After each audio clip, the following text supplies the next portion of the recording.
Hi guys, this is World Gaming UK, and I'm here to review the Razer Black Widow Expert made by Razer, which I recently won in the StarCraft 2 tournament.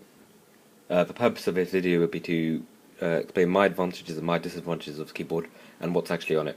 I'll try and make this video under 5 minutes long, so here we go. It's got 5 macro keys here, which you can assign anything to, actually, literally anything. Maybe if you play StarCraft 2, like your build orders, you can make your workers like build stuff, which works well with my Razer Naga Epic there.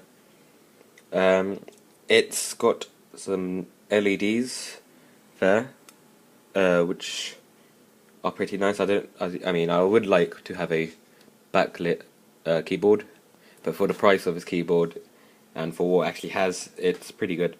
It's got some volume settings on the F keys, which is probably standard by now. It's got a number pad, which is also pretty standard.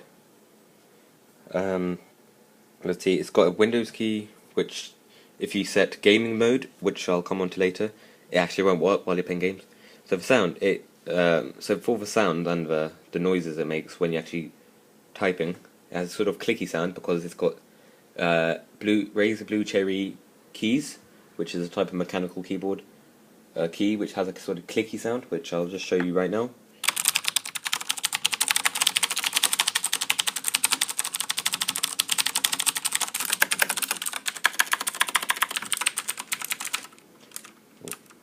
Okay, yeah, so that's that. What else?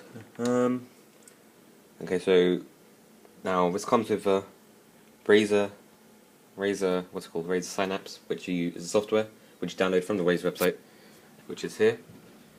There's something called gaming mode, where you can actually disable the Windows key, the Alt F4 and the Alt Tab, so you don't accidentally press it and then maybe delete your game which you're playing, which is really, I think it's a big advantage of this keyboard. There's lighting, which is on high, because why not? Now you can customize, you have to kind of get used to, you can customize any key to what you want, dependent on you and yourself, or just you. And you've got different profiles, so maybe for example you want to play and then your brother might want to play, and he'll change his profile because he doesn't want to use your preferences. So it's got the USB is threaded, so like tangling is unlikely. It's got a nice sort of shininess towards it. Some people like it, some people don't, because you see your fingerprints very regularly. But it's kind of nice. It's reflective as well. So yeah, that's about it. I think my overall view on this keyboard is it's a nice keyboard for its price.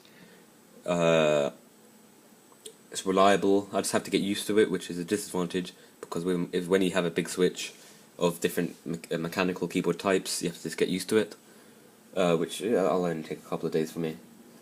Personally, I would recommend this keyboard for people who are looking for a good priced keyboard or a mid-price keyboard for your needs. It's Razer, so people say it's overpriced, which I agree with in most cases, but for this keyboard I think it's a good bang for buck piece of keyboard peripheral for your computer. So yeah, this has been World Gaming UK, and yeah, thanks for watching and goodbye.